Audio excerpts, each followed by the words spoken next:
This podcast is not legal advice and should not be relied upon as such. You should always obtain legal advice about your specific circumstances.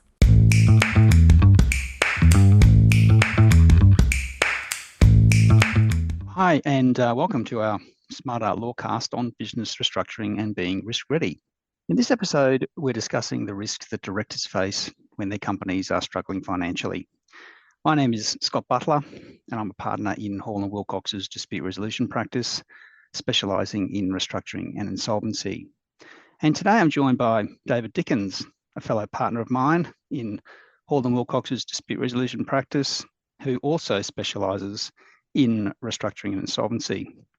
And David and I are both members of Hall & Wilcox's restructuring and turnaround team, which focuses on assisting underperforming businesses to restructure their business affairs so that they can survive and thrive.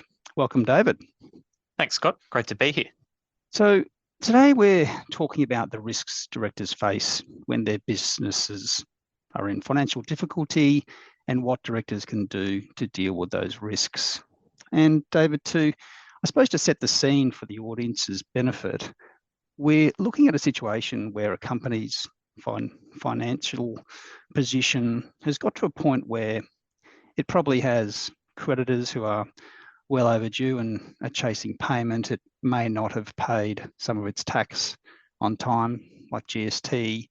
Sometimes it may not be actually paying its employees super on time to save money and redirect that money where it's most needed.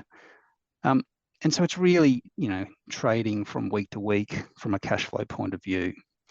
And in the restructuring and insolvency and turnaround industry, which we practice in, that's, we refer to this situation as being in the company being in the zone of insolvency. And there are, serious consequences for directors when a company becomes insolvent, and we'll talk about those shortly.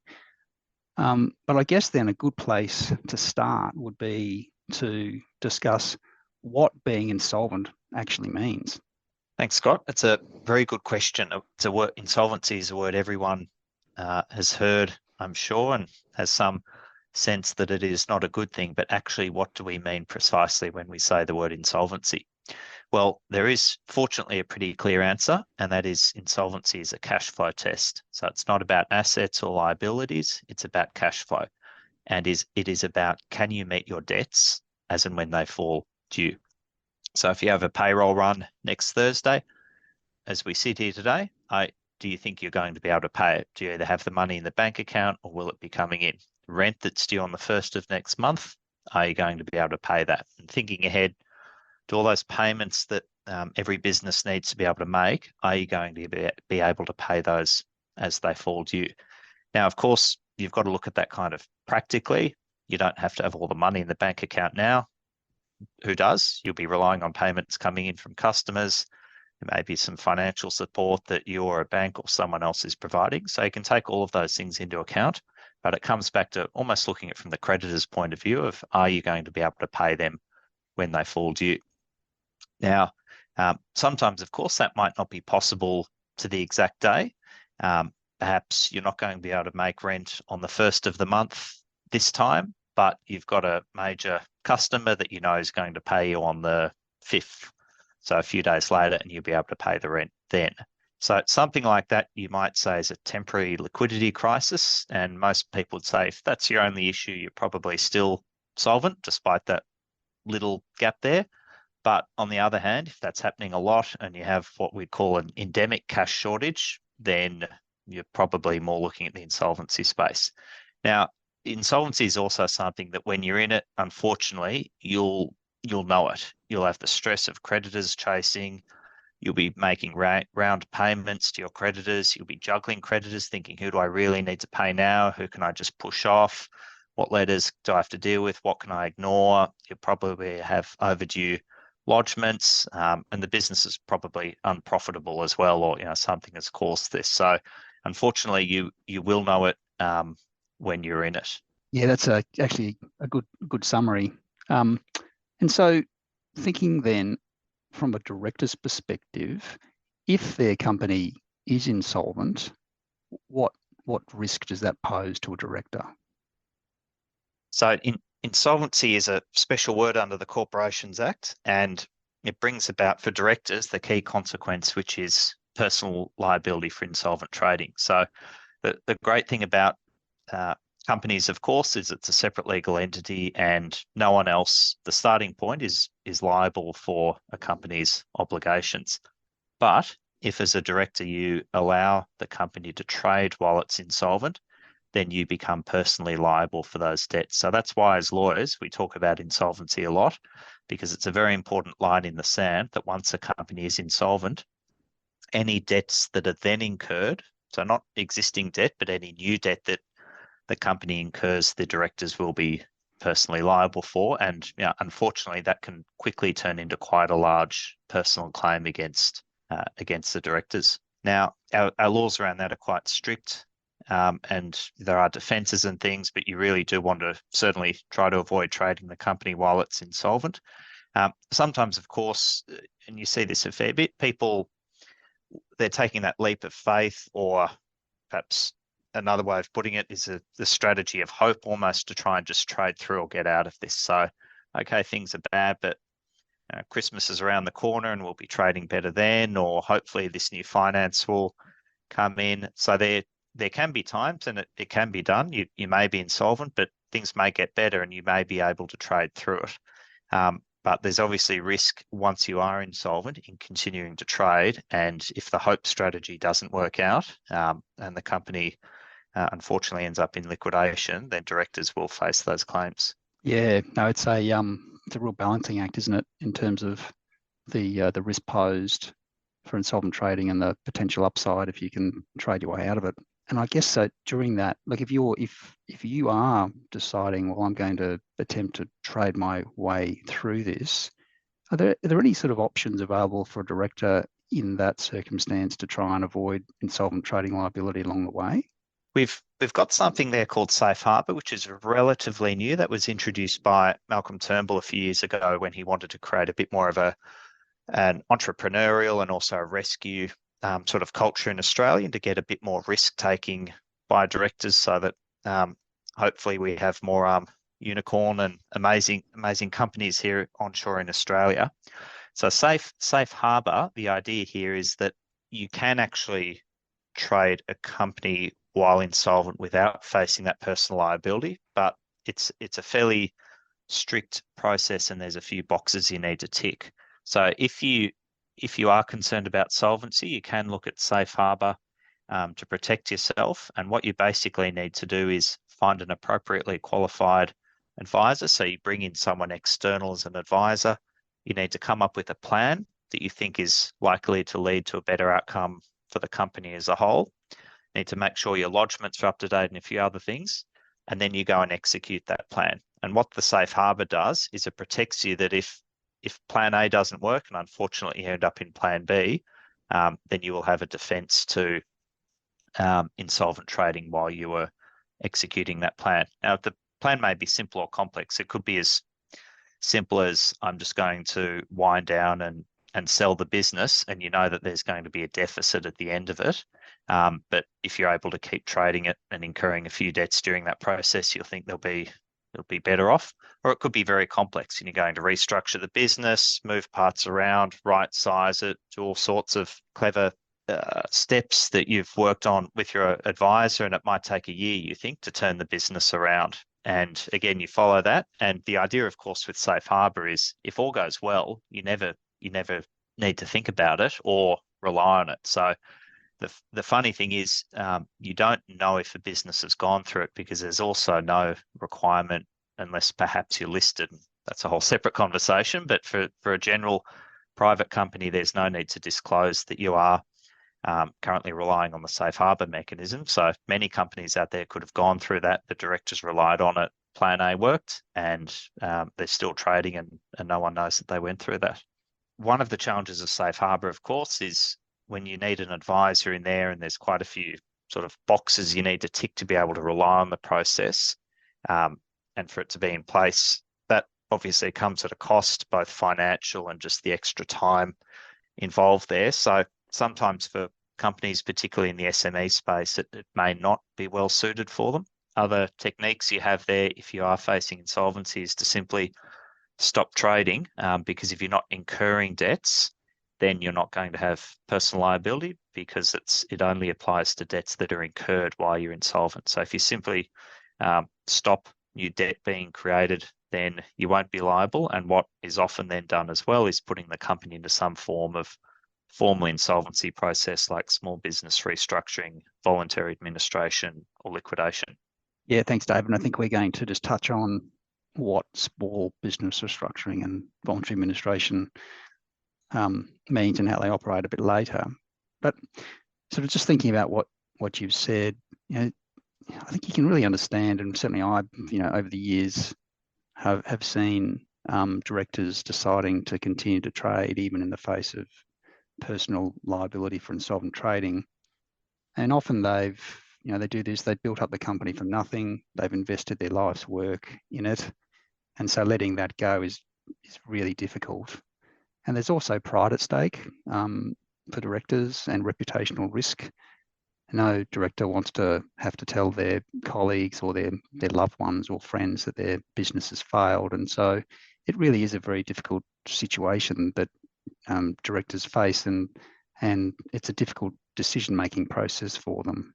Absolutely. And at the point of insolvency, unfortunately, the directors have probably put almost all of their own assets into the business to try and support it. And that is, you and I see that a fair bit, and it's completely understandable, of course, but it means there is so much riding on the success or otherwise of the company. And something else you need to be aware of course, is personal guarantees, which can be just or even more significant in the insolvent trading space. Everyone knows, I think, that unless you're a listed company, that banks will probably require a personal guarantee from the directors. Some suppliers will as well. So from a director's perspective, if you know you're liable under all of that, insolvent trading, while it's something we talk a bit about as lawyers in this space, it's unfortunately just one of the many risks that someone is facing already. And so people can feel that they don't really have anything to lose. So they'll bet the house effectively and try and keep trading through and just hope that they can turn things around in some way.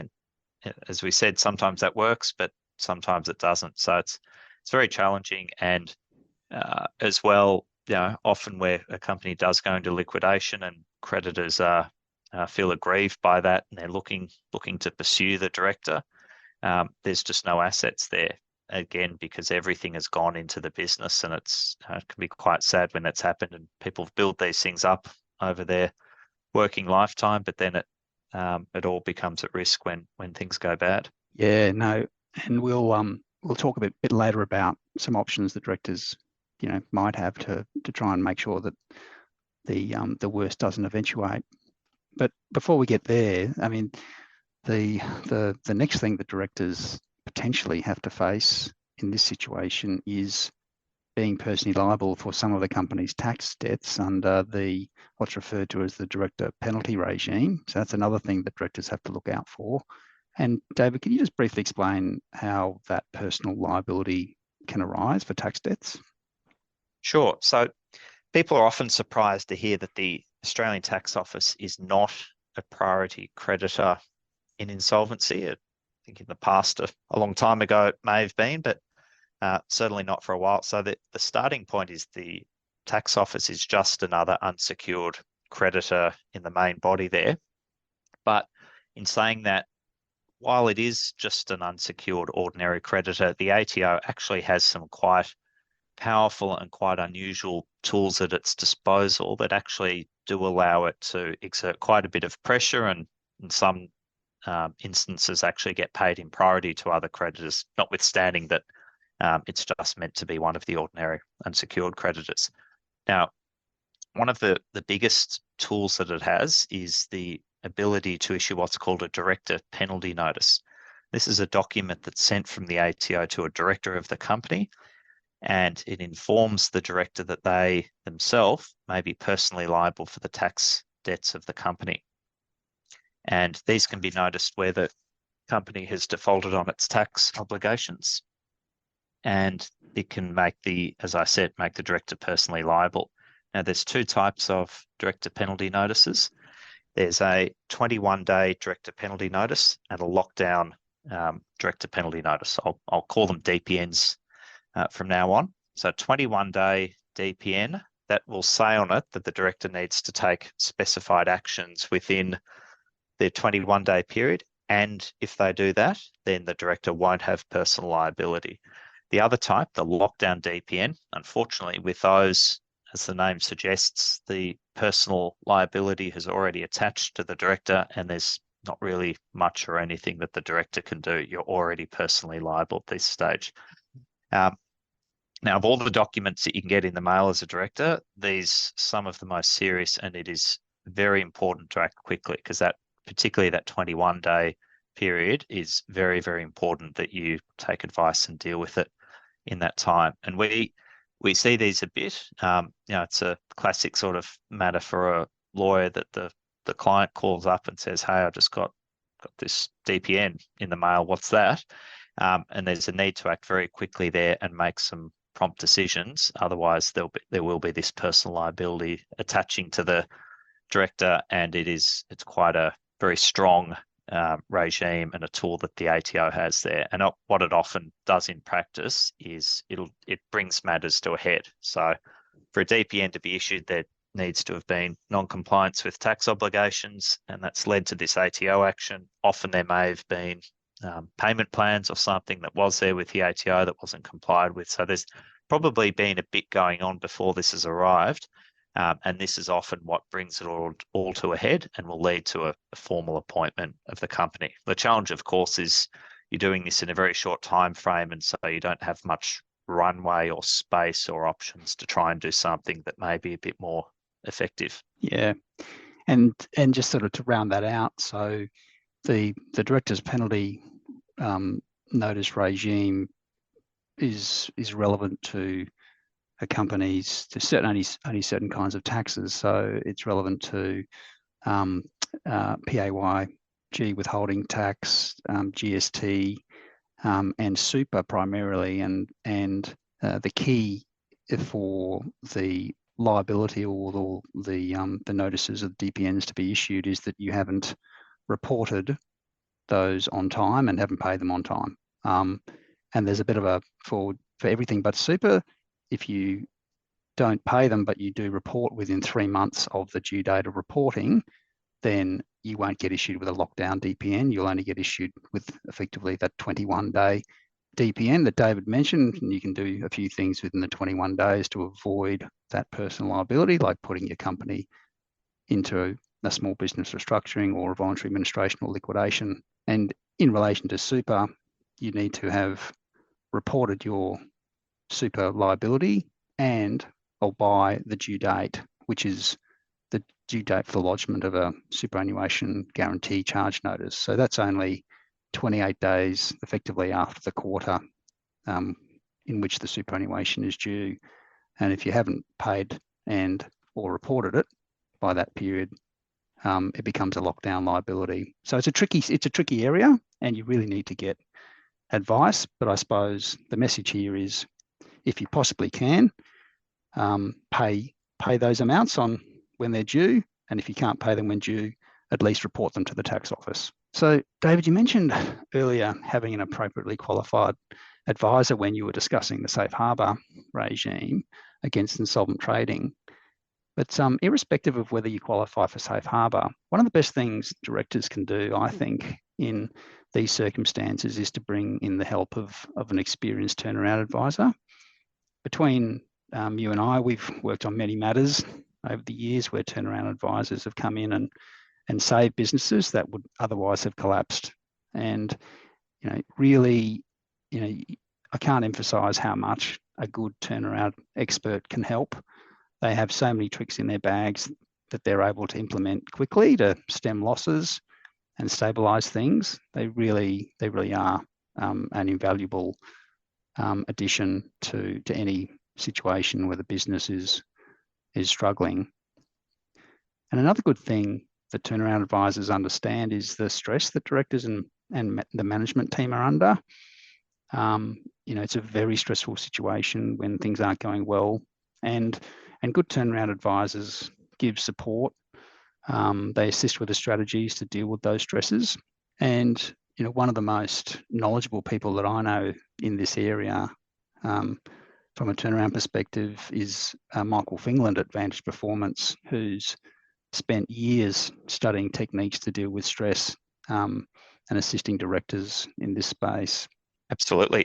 Turning around and restructuring a business is hard work, and it is a fairly specialized area, because to do it well, the advisor needs to understand the formal insolvency process and how priorities work, the employee entitlements, basically what the world looks like for a company if it is going into administration or liquidation.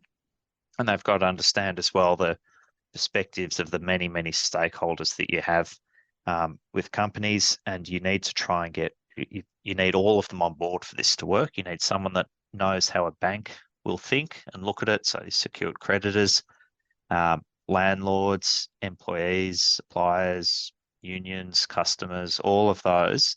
If you're trying to execute a turnaround, you really need to see the world through their eyes and make sure that you can pitch how this is going to work well for all of them.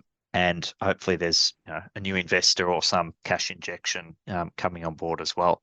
And as I've mentioned a few times, you need some runway for this. If payroll's due on Friday and you can't pay it, it's very hard to do things at that point. You've got very, very little space. If you're having these conversations earlier, you've got more informal workouts available, and sometimes if it's a secured debt that's the issue, it can just be working it through with the bank and putting in place some sort of forbearance period or a workout or a controlled asset sale, or something like that. That means you don't need to go through a formal process. But the longer it goes on, the less options you end up with, because as always, cash is king, and as you're burning through that, the less you've got, the less options you can execute. So we are able to work with companies and execute those informal workouts or restructurings where you've got the time and the space and the resources to do so. Now, if the company can't be saved in that way, then you're probably looking at a formal insolvency process. So that's where you have a formal appointment of someone external, and the company is going into, if you're looking at restructuring, probably voluntary administration or small business restructuring, and the aim there being to come out with a new day one balance sheet and a sustainable business on the other side. I'll talk about those a little bit. Small business restructuring, this is a new regime. This was introduced in late 2020 by Josh Frydenberg, obviously as part of the COVID packages that were coming in, and it was introduced because there was a concern that there was going to be a large number of Australian small businesses that would have problems on their balance sheet, obviously due to COVID lockdowns and things, but were otherwise, good businesses that had been fine pre-COVID, would be fine afterwards, but they were going to have some liabilities that accrued there that would make them on their face sort of insolvent and unable to trade. So the idea was to introduce a simpler regime that's cheaper, faster, and easier to use than our other more formal processes like voluntary administration. So small business restructuring, or SBR, hasn't been used as much because it's relatively new, and the key criteria is that your liabilities need to be under $1 million. But it's great because it allows the directors to remain in control of the company. So we call it debtor in possession, and you still need someone external, but it's a lighter touch, and you effectively put up a plan, have creditors vote, and if it gets approved, you're off and running, and you've restructured the company. And the other main tool that we have in Australia for formal restructuring is voluntary administration, and this has been around a lot longer, since the 90s, and this effectively lets you put up something that we call a deed of company arrangement, or a DOCA. And the simplest way of explaining that is it's just a formal settlement between the company and its creditors. And there's a cram down mechanism in that if you can get a majority of creditors voting for it, then everyone is bound by it, or putting to one side secured creditors. So this lets you restructure the company by compromising the debts of the company, and then it's able to continue trading. And it's a very flexible tool because just like a settlement deed, there's many, many ways you can structure it, whether it's the acquisition of some or all of the business or it stays in the same entity. You've got a lot of options there, and that's a tool we use fairly commonly when you're trying to restructure a business, but it takes a bit more time and it does have a bit more cost, and the risk of repeating myself, the sooner you're able to engage with that process, it's much more likely that the option is there as well. Yeah, thanks, Dave. That's actually really, really great summary. So just a couple of more things that we wanted to cover today, but one thing that is really important to me, and I just wanted to make sure that we talked about, was the risks associated with taking advice from untrustworthy and unqualified so-called pre-insolvency advisors. And there are a number of these firms out there in this space that prey on stressed and desperate directors by promising to take care of their situation, and they charge large fees and use unethical practices such as transferring the business and assets to related entities for little or no consideration, and leaving unsecured creditors behind, most often the tax office. The thing about these schemes is they expose the directors to personal liability for breach of their duties to act in the company's best interests and for a proper purpose. And directors are also exposed to personal liability through other provisions under the law, under the Corporations Act, which have been brought in recent years to deal with some of these situations. And one of those is the laws aimed at creditor defeating dispositions, and also laws aimed at transactions that avoid the payment of employee entitlements. So just really want to make sure that the directors are listening to this podcast, think carefully about getting advice and implementing structures from advisors who promise something which just sounds too good to be true. Absolutely. Directors need to be very wary of any advisor that's recommending those kinds of strategies to them. And the best thing a director can do is make sure you're getting advice from someone that's a member of a reputable industry association like a RETA or the TMA, and they have strict codes of conduct that govern their members. And also, you've got an advisor that actually knows what they're talking about there.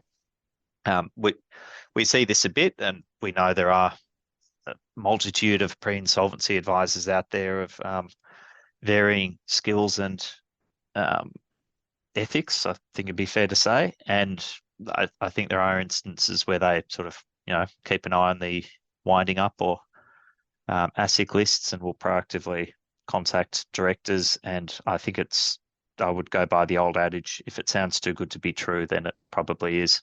And so just to clarify, so David mentioned those industry bodies being a RETA, that's the Australian Restructuring, Insolvency and Turnaround Association, and the TMA, that's the Turnaround Management Association of Australia. Well, thanks very much, David, for all your insights today. As I said on an earlier podcast in this series, one of the things we see too often is that clients leave it too late to get help, and that gives them less options and makes effecting a turnaround or a restructure much more difficult. And David certainly highlighted that today. So the sooner a director acts and gets assistance and starts to work on a turnaround and restructuring plan, the better the outcome will be. Thanks everyone for listening today. As always, please get in touch with us if you have any questions.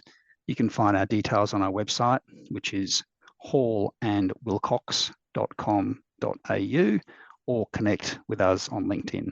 If you enjoyed today's episode, then rate, review, or follow our podcast wherever you get your podcasts. Thank you.